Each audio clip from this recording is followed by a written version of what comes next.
복을 부르는 힐링풍스 제60강을 시작하겠습니다. 이번 시간은 살고 계신 주택의 침실 안에 놓인 침대와 욕실 문의 충살의 영향에 대해 알아보는 시간입니다. 본론에 앞서 침대머리에 호랑이 그림이나 기타 맹수와 관련된 동물의 그림을 걸었을 때에 좋지 않은 영향과 그리고 강의 끝부분에서 좋은 기운이 감도는 침실에서의 주의사항 등에 관해 전반적으로 살펴보도록 하겠습니다. 자, 먼저 침대 머리에 호랑이 그림을 걸면 어떤 영향을 받는지 살펴보도록 하겠습니다. 주택의 형상은 곧 사람의 형상에 비유되고 사람의 형상은 곧 주택의 형상에 비유된다 말할 수 있습니다.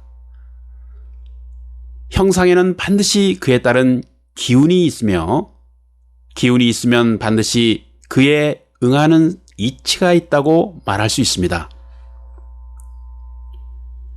조예가 깊은 화가의 그림에는 깊은 통찰을 통해 그려진 그의 노력과 땀과 정신과 영혼이 담겨져 있고 그의 필촉과 염력이 들어있다 할 것입니다. 만약 호랑이 그림이나 용의 그림인 경우 마치 살아 움직이는 듯한 느낌을 받을 수 있습니다. 만약 침대 머리 위에 호랑이 그림을 걸어 놓으면 마음이 불안하고 전신에 식은땀이 흐르는 것처럼 마음이 안정되지 못하고 공포감마저 들게 됩니다.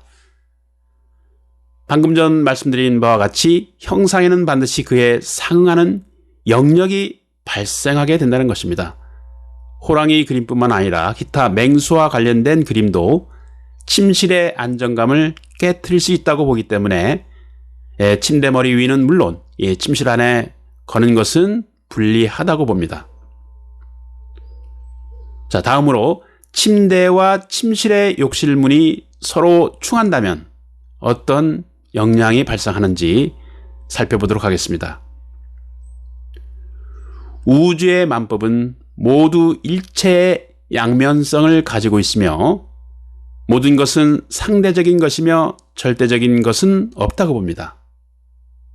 만약 살고 계신 주택의 침실 욕실문이 침대와 충하고 있다면 건강에 좋지 않은 영향을 줄 수 있다고 봅니다.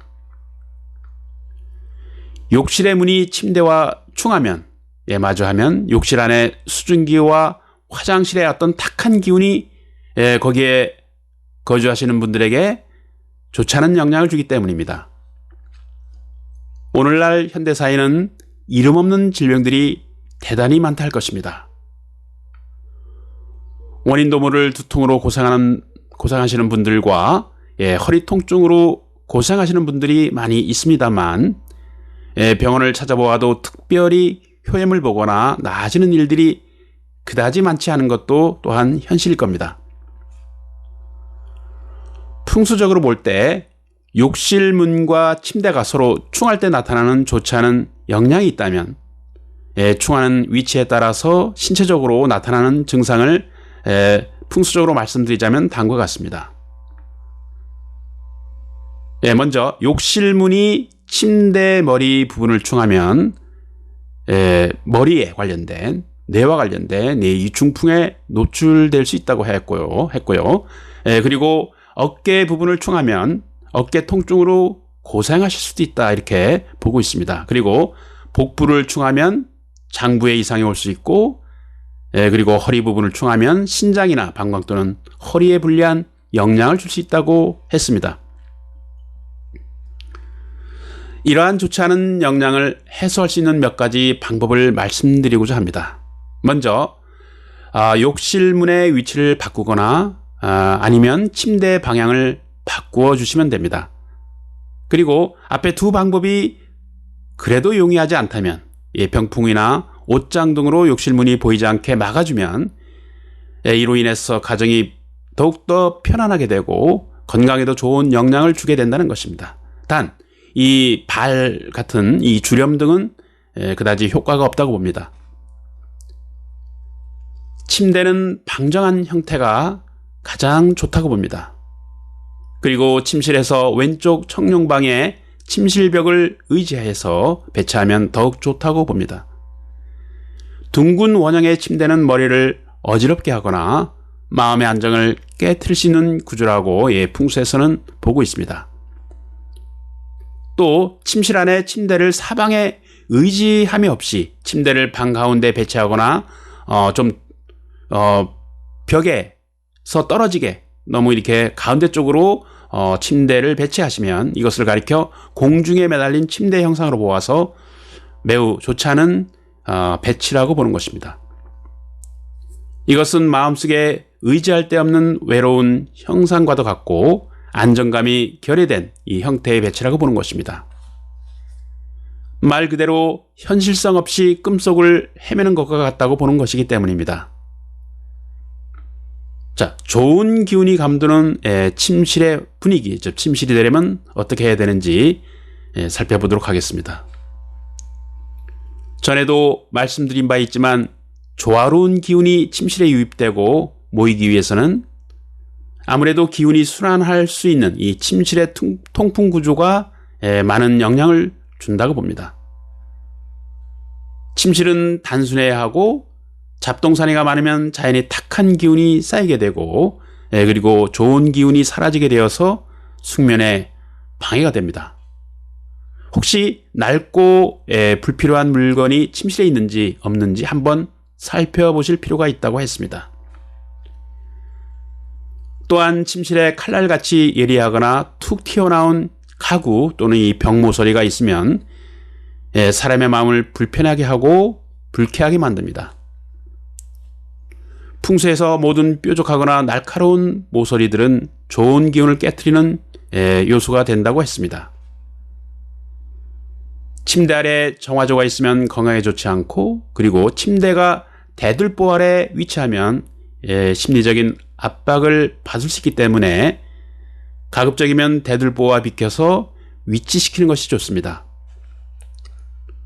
또 침대의 정면에 욕실이 보이게 하면 불리하니까 배치 시 참고하시기 바랍니다.